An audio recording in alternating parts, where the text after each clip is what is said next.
1 Tessalonicenses, capítulo 5, versículos de 1 a 11.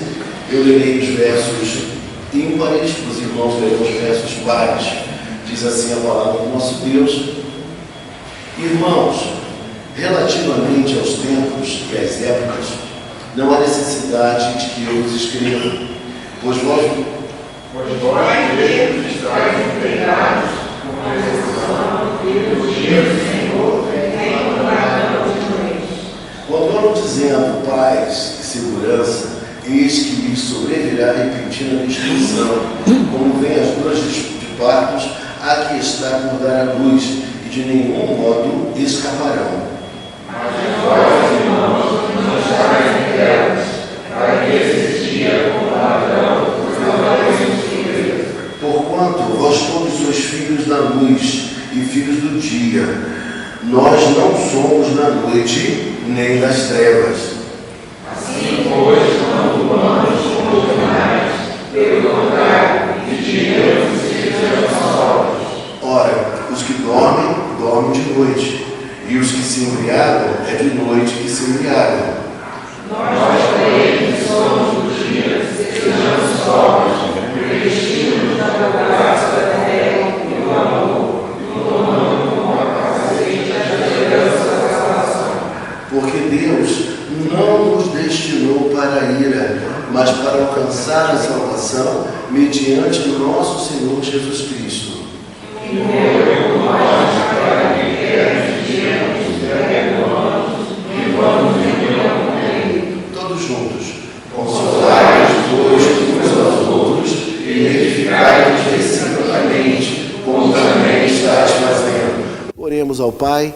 Senhor Deus e Pai Celestial, nós queremos te agradecer pela tua palavra. E agora, Pai, na tua dependência, nós pedimos a ti que o Senhor nos dê clareza, concisão nas palavras, para que os irmãos possam entender um pouco mais, Pai, desse texto tão precioso que fala da nossa viva esperança do retorno do nosso Senhor e Salvador Jesus Cristo. É assim que nós te oramos e te agradecemos por tudo, porque te oramos em o nome santo de Jesus Cristo, o teu Filho amado. Amém.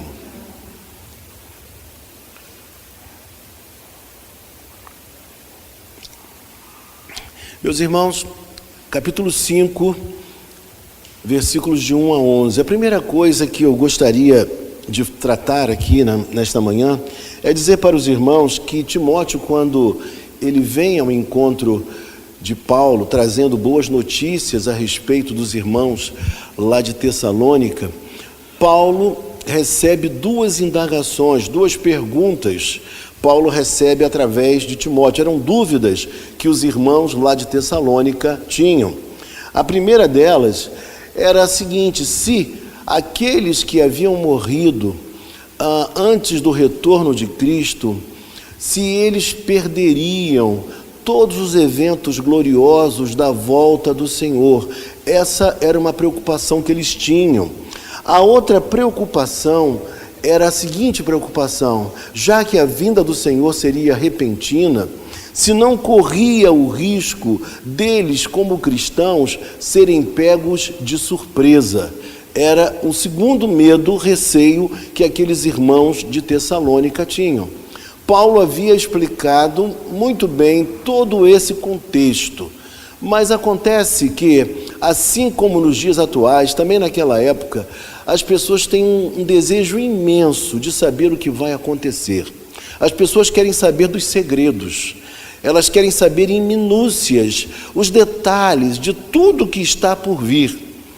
Mas Paulo, diferente de muitos escatologistas, Paulo, muito diferente daqueles que nós chamamos de adventistas, não somente a denominação, mas todos aqueles que tentam prever quando Cristo vai voltar, olhando para a Bíblia, alguns chegando até mesmo a dizer o dia e a hora do retorno dele. Paulo não via a coisa desta maneira. E, portanto, essas questões Paulo precisava enfrentar e esclarecer aos irmãos de Tessalônica. Parece que quanto mais o tempo se aproxima, tanto o tempo da nossa morte, como também a expectativa da vinda de Jesus Cristo, essas questões parece que elas se tornam mais emblemáticas para nós, né? A gente tem uma necessidade, ao perceber a fragilidade da vida, a saúde por vezes precária, nossa ou talvez de algum ente querido, de algum familiar, nós começamos a nos preocupar muito mais com o que há de vir. E parece que só aí que a gente começa a desejar, a falar como se falava antigamente, se cantava muito, Maranata, ora vem Senhor Jesus, um desejo que o Senhor possa retornar. O povo judeu, ele tinha uma divisão muito clara em sua mente. O povo judeu entendia que havia essa era presente, que para eles era uma era má, uma era ruim, uma era catastrófica, pecaminosa, e uma era que estava por vir. E essa era seria chamada, como era conhecida, como o dia do Senhor. Então havia também entre os judeus uma expectativa que esse dia do Senhor chegasse. Não era algo novo para eles, não. Os profetas já falaram a respeito disso. E aí o apóstolo Paulo, no versículo 1, ele nos diz assim, veja comigo no texto: irmãos, relativamente aos tempos e épocas, não há necessidade de que eu vos escreva, pois vós mesmos estáis inteirados com precisão de que o dia do Senhor vem como ladrão de noite. Eu diria para você que o dia do Senhor, ele será algo inesperado, algo que a gente não pode de maneira alguma, nem mesmo pelos sinais, identificar quando ele vai chegar. E outra coisa que me chama a atenção é que o texto fala que ele virá como um ladrão. Você já viu algum ladrão deixar na sua caixa de correio uma mensagem dizendo: olha, amanhã às 3 horas eu estarei aqui, por favor, não fique ninguém em casa? A gente não vê isso. A gente não vê nenhuma mensagem chegando no nosso WhatsApp aqui, dizendo: olha, amanhã às 10 eu estarei aí, por favor, me aguarde. Nada disso acontece. E da mesma forma será a vinda do Senhor. A vinda do Senhor será um evento visível, mas ao mesmo tempo um evento inesperado por nós, por ninguém. A gente não sabe quando vai se dar isso. E é curioso observar que algumas pessoas, não sei se você já viu isso, eu já vi, pessoas que dizem para a gente assim, né? Ah, pastor, eu estou muito novo ainda para ser de Cristo, para ser da igreja. Outros dizem assim: pastor, eu quero viver um pouquinho a vida lá fora, porque desde pequeno eu vivi na igreja e agora eu quero saber como é que é a vida. Eu quero saber como é que são as coisas aí fora. Eu nunca vivi essa realidade e agora eu quero experimentá-las. Você já deve ter ouvido alguém falando alguma coisa mais ou menos assim. O problema é que a palavra de Deus nos fala que a vinda do Senhor, ela será no momento que ninguém estiver esperando. Não vai dar tempo para esse que pensa, como eu falei, ele, na hora H da vinda do Senhor, ele se ajoelhar, pedir perdão sinceramente e se reconciliar com Cristo. Não dará tempo para isso. Portanto, o que nós precisamos fazer nesse tempo em que nós aguardamos o retorno do Senhor é viver vida santa, é viver vida comprometida com o Senhor, viver a nossa vida com intensidade, mas ao mesmo tempo com muita responsabilidade. É o que nós mais precisamos fazer. E aí ele diz mais uma coisa importante para nós, que quando começarem a dizer assim, é paz, é um momento bom como nunca a humanidade viu, se cuide, porque possivelmente esse momento será um momento da volta do Senhor, da vinda do Senhor. Veja comigo o que diz o versículo seguinte, versículo 3, quando andarem dizendo paz e segurança, eis que lhes sobrevirá repentina destruição, como vêm as dores de parto, a que está para dar à luz e de nenhum modo escaparão. Você já percebeu que quando uma mulher começa a se preparar para ter o bebê, é um momento em que ninguém está aguardando. É algo imprevisível. Temos mães aqui, vocês sabem disso. É algo que, por mais que você aguarde, por mais que você espere, por mais que você olhe para os possíveis sintomas iniciais, quando você acorda, chegou aquele momento e você tem que correr às pressas para o hospital. É disso que ele está dizendo para nós. A vinda do Senhor será repentina. Existem pessoas que falam assim, não, eu vou olhar para os princípios das dores, eu vou olhar os detalhes da Bíblia para ficar bem atento e só quando chegar neste exato momento eu vou me compromissar com Cristo, com Jesus. Irmãos, a Bíblia fala para nós que isso é algo impossível de acontecer. Outra coisa que também estava acontecendo entre os tessalonicenses, veremos isso mais à frente quando falarmos sobre a segunda epístola. É muito curioso observar algo interessante. Eles achavam que a vinda do Senhor iria acontecer tão breve, que eles pararam de trabalhar. E Paulo diz com muita clareza que aquele que não trabalha também não deveria comer, para que não fossem o quê? Pesados demais, extremamente pesados aos irmãos da igreja. Paulo alerta também em relação a isso. Paulo não determina, pelo que a gente lê na Bíblia, Paulo tinha uma expectativa de que essa volta seria brevíssima mesmo, mas ele não diz quando isso iria acontecer. Mas é um evento certo, é um evento que vai de fato acontecer e nós como cristãos precisamos perseverar em Deus e nos mantermos firmes, porque será algo que surpreenderá, não a nós cristãos, mas surpreenderá aquelas pessoas até queridas nossas, que não abraçaram a fé em Jesus Cristo, as pessoas que vivem a sua vida da mesma forma como sempre viveram e não querem de maneira alguma mudar a sua conduta e o seu comportamento. Vocês devem lembrar que a Bíblia fala para nós, lá no capítulo 24 de Mateus, que assim como foi nos dias de Noé, casavam-se e davam-se em casamento. Aí tem pessoas que perguntam, mas pastor, é proibido casar? É ruim casar? Não, o texto não está falando disso. O texto está dizendo que o grande perigo que envolve o crente é que às vezes o crente se assemelha àquele que não é crente e começa a cogitar da vida somente sobre aquilo que é imediato, sobre as necessidades diárias. A sua preocupação passa a ser apenas uma preocupação materialista.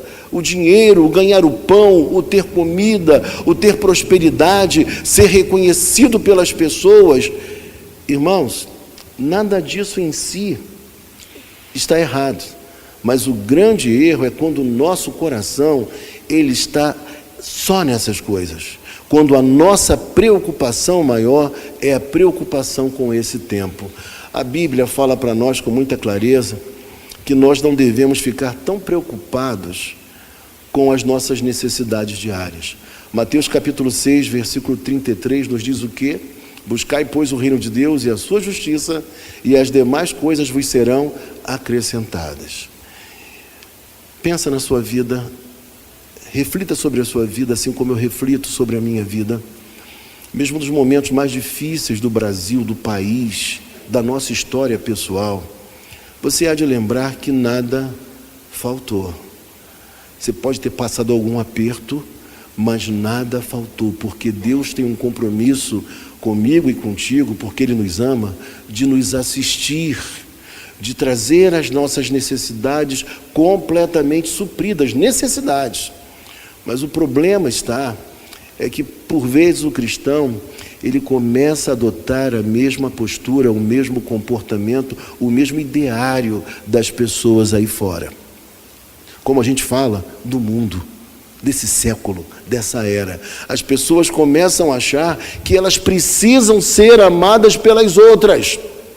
E só serão amadas quando elas tiverem um carro que ninguém tem, aqueles carros caríssimos.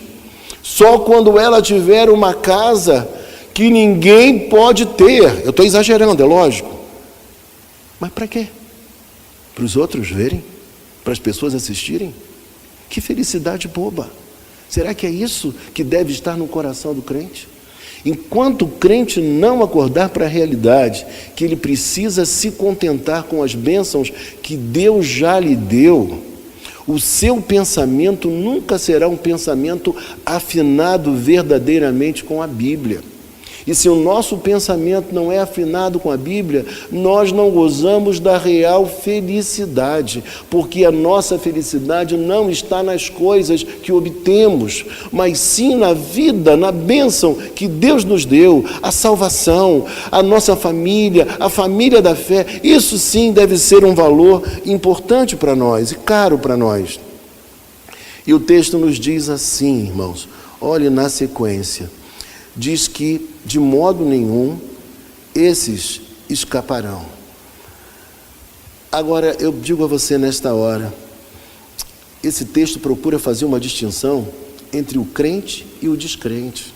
O texto está falando comparativamente sobre o que vai acontecer com o crente e o que vai acontecer com o descrente. O estilo de vida do cristão e o estilo de vida daquele que não é cristão. Eu sei que vivemos dias em que se confunde muito, porque as coisas estão misturadas. E nós vemos crentes extremamente gananciosos. Irmãos, isso é péssimo. E as pessoas percebem isso. Aqueles que não são crentes, eles não são cegos. Eles dizem, os crentes não fazem nada se não for por dinheiro. Está havendo uma inversão nos valores. Mas no versículo de número 4 ele diz, mas vós, irmãos, agora ele fala a respeito dos cristãos, não estais em trevas, para que esse dia, como ladrão, vos apanhe de surpresa. Sabe o que ele quer dizer aqui para nós? Que nós jamais seremos surpreendidos na volta do Senhor. Todo o verdadeiro crente estará para sempre com o Senhor quando da sua volta, e o crente precisa se tranquilizar em relação a isso. Versículo 5, porquanto vós todos sois filhos da luz e filhos do dia. Ele está dizendo que o crente, ele é filho da luz e filho do dia, não está em trevas. Nós temos claridade, nós temos a verdade, nós não precisamos ficar apavorados.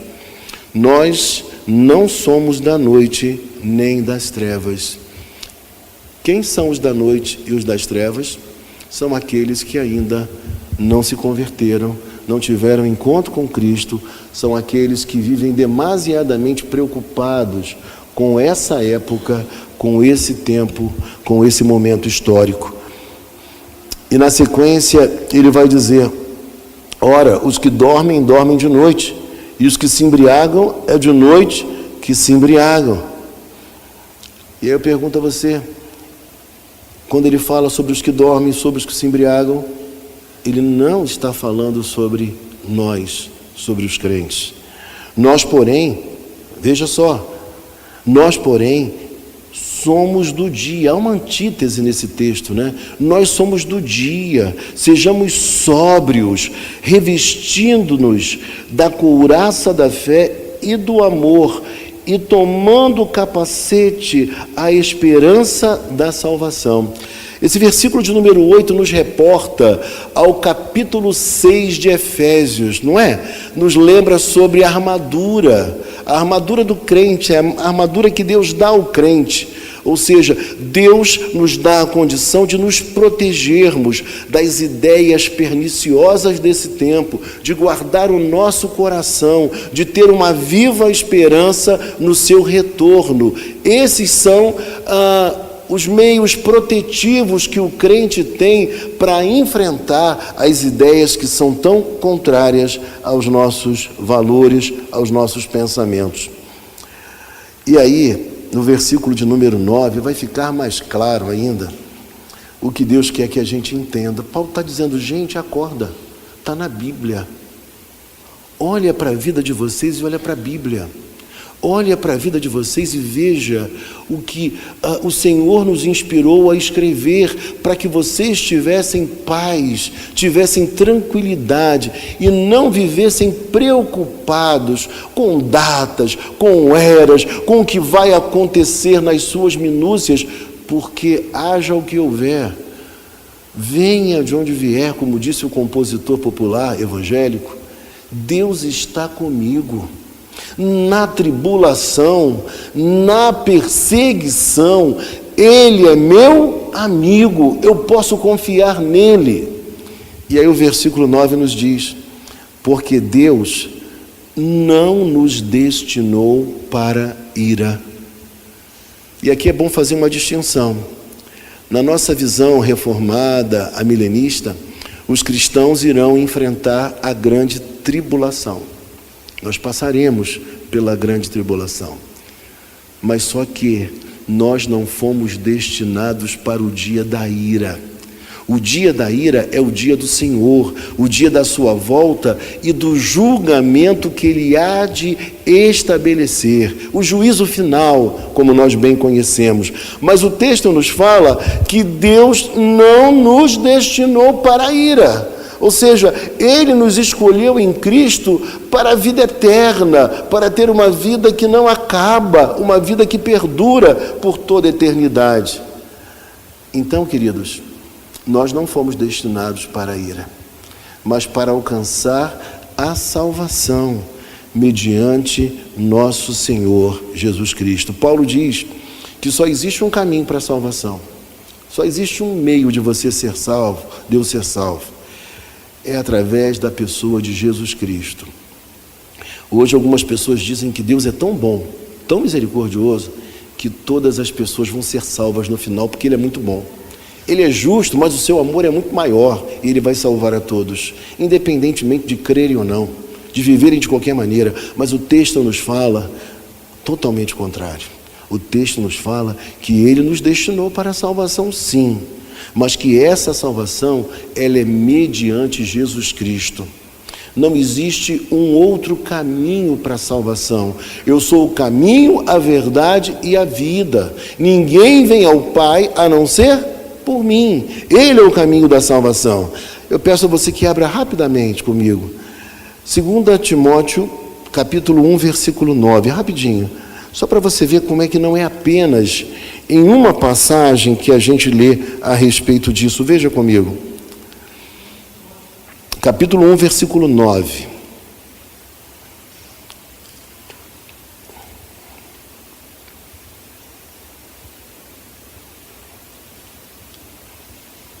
Acharam? 2 Timóteo, perdão. Capítulo 1, versículo 9. Diz assim: que nos salvou e nos chamou com santa vocação, não segundo as nossas obras, mas conforme a sua própria determinação e graça, que nos foi dada em Cristo Jesus, antes dos tempos eternos. Sabe o que significa dizer isso? Que Deus escolheu a mim e a você, aos irmãos de Tessalônica, antes dos tempos eternos, para a salvação. Deus quis nos salvar e com a sua soberana vocação, com a sua determinação, nós não temos como nos perder. E é isso que o apóstolo Paulo queria que a igreja de Tessalônica soubesse e que nós também tivéssemos em nossa mente, que isso de fato não pode acontecer conosco, de nós perdermos a nossa salvação. E aí o texto diz: quem morreu por nós, para que, quer vigiemos, quer durmamos, vivamos em união com Ele. Ele está dizendo: irmãos, fiquem tranquilos, Deus é com vocês. Se vocês estão vivendo a vida toda para Ele, eu sei que alguns de vocês aqui são do Senhor desde pequeninos. Eu me converti aos 20, mas tem gente que se converteu mais cedo.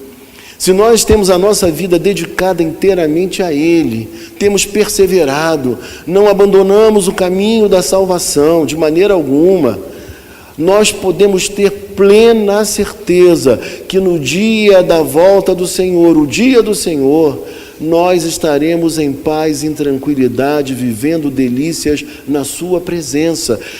Devemos pensar assim porque a Bíblia nos assegura, não com nenhum sentimento de arrogância ou de superioridade, mas de certeza, de confiança naquilo que Ele realizou por mim e realizou por você também. É interessante notar que há uma contraposição aqui, né? Quando nós pensamos no dia do Senhor, Paulo está dizendo para vocês é dia de alegria, mas para aqueles que não são salvos, esses dias serão dias de pavor, de terror. E aí recai sobre nós uma responsabilidade. Não um medo de perder a salvação, porque salvação não se perde. Mas nós precisamos evangelizar as pessoas a quem amamos. Nós precisamos orar pelos nossos filhos e netos. Nós precisamos falar para o Senhor: Senhor, dá-nos a salvação dos nossos queridos. Quem sabe alguém tem a mulher que ainda não é crente, talvez o marido. No meu caso, a minha mãe ainda não se converteu a Cristo. Orar a Deus para que ela se converta. Nós precisamos ter esse desejo como um desejo intenso, porque esse dia vai chegar. Para nós que somos cristãos, esse dia será um dia de recompensa, mas para aqueles que morreram sem Cristo, será um dia de punição. Por isso eu digo a vocês nesta hora, enquanto nós temos conhecimento da palavra, eles ainda estão envoltos na ignorância espiritual. Ignorância no sentido de desconhecimento. Eles não conhecem a verdade espiritual. Ainda que conheçam, a letra, a Bíblia, mas eles não conhecem o autor da Bíblia. Eles não têm o Espírito para trazer o convencimento do que o que está aqui não é mentira, mas é a mais plena verdade. Para nós será um dia de expectativa, porque nós estamos aguardando. Nós estamos aguardando que Ele volte. Mas para esses que não são de Cristo, que não querem saber de Cristo, porque tem pessoas que não querem saber mesmo, para essas pessoas será um dia de surpresa. Para nós será um dia de salvação completa, concluída, mas para essas pessoas será um dia de julgamento, será um dia final de julgamento. E o apóstolo Paulo quer dizer para mim e para você: nós precisamos ter paz em Deus, porque o que nos aguarda é maravilhoso. Nós não fomos destinados para a ira, mas para a salvação em Cristo Jesus. E aí no versículo de número 11, o apóstolo Paulo vai dizer algo para nós que é como uma via de mão dupla, uma rua de mão dupla. Ele fala para nós fazermos algo, para aqueles irmãos fazerem para nós também hoje, que nós precisamos fazer mais. Versículo de número 11 diz assim: consolai-vos, pois, uns aos outros, e edificai-vos reciprocamente. Veja, uma via de mão dupla, como também estáis fazendo. Paulo está dizendo que eles já estavam fazendo isso, mas que isso deveria continuar a acontecer, ser mais intenso. Quando nós encontrarmos alguém que está esmorecendo na fé, nós precisamos dizer para essa pessoa: fique firme, Jesus te amou, te salvou, você tem uma nova vida em Cristo Jesus. Veja a transformação que ocorreu na sua vida. Pense nele, na sua obra, no seu martírio no Calvário. Pense em tudo aquilo que ele viveu por amor a você, por amor a mim também. Essas palavras de consolação, de edificação, de esperança precisam estar entre nós. E ontem eu conheci um rapaz, um presbítero de uma outra denominação. Achei muito legal conhecê-lo, conversar com ele. E ele me falou de um movimento evangélico que está acontecendo em nossos dias, que tenta trazer as pessoas para Cristo, ou renová-las na espiritualidade, através de encontros, e de encontros de motivação, mas todos os encontros são feitos na base do medo, colocando na mente das pessoas que elas precisam ser de Cristo, porque senão elas se perderão, porque as coisas irão de mal a pior. E eu digo a você nesta manhã, nós não podemos negar aquilo que vai acontecer segundo a Bíblia. Mas o que nós precisamos fazer com os crentes, principalmente aqueles crentes que estão fracos na fé, que estão desanimados, é falar para eles que uma viva esperança nos aguarda, do prazer que só existe quando nós estamos aliançados com Deus, quando nós vivemos na sua presença, quando o nosso prazer é um prazer vivido dentro do âmbito da palavra de Deus. O mundo tenta nos enfeitiçar, olha a palavra que eu estou usando, nos enfeitiçar com as suas seduções. E de fato, elas são profundamente sedutoras. Mas eu digo a você, nesta manhã, elas são sedutoras. Elas nos mostram um lado que tem um certo prazer e uma certa alegria. Mas como um ídolo, elas tentam trazer a ideia a nós de que seremos felizes se vivermos dessa forma. Mas nós sabemos muito bem pela Bíblia que o caminho proposto por essas ideias é um caminho de morte. Há caminhos que ao homem parece ser bom, mas ao cabo deles são caminhos de morte. Mas o caminho que nós estamos traçando, vivendo, é um caminho da vida, da paz, da esperança. E na presença do Senhor, na casa do Senhor, há profundo prazer e a profunda alegria que nós não podemos obter jamais em nenhum outro lugar, vivendo uma vida que não seja a vida que Deus tem para os seus filhos. Coisa triste é ver alguém que é crente vivendo em contradição àquilo que diz acreditar. Paulo então responde a essas duas perguntas e ele diz para aqueles irmãos que eles não precisariam ter medo, porque aqueles que estivessem mortos, eles ressuscitariam primeiro. Então, eles iriam ao encontro nos ares com o Senhor primeiro, eles participariam de toda aquela volta gloriosa, todos os eventos maravilhosos. E também aqueles que estivessem vivos na volta do Senhor, ou que estiverem vivos na volta do Senhor, eles não poderão jamais passar por nenhum tipo de surpresa. Por quê, irmãos? Porque eles estão vigiando, porque eles estão vivendo em santidade, porque eles são do Senhor e eles foram predestinados em Cristo. Quando? Antes dos tempos eternos. Antes dos tempos eternos, Deus te olhou quando você ainda não existia e te amou e te escolheu e quis você. E a nossa grande alegria é que Ele nos escolheu não por nossas obras, porque as nossas obras são precárias, mas Ele nos escolheu por um motivo secreto, escondido, que a Bíblia não nos esclarece, mas nós temos a certeza de que Ele nos amou.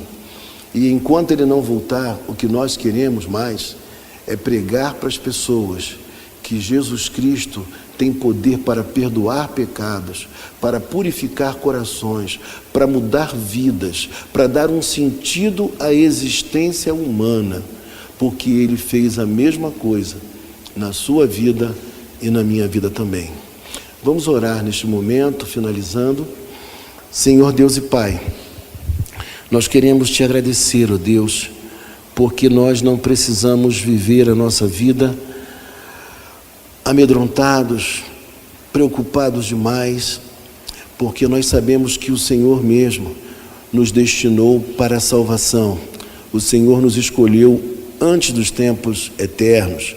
Por isso nós Te louvamos, nós Te bendizemos, Pai. E nesta manhã nós Te pedimos que o Senhor traga essa certeza cada vez maior ao coração dos irmãos. Que o Senhor traga prazer e alegria nas Tuas coisas, Pai.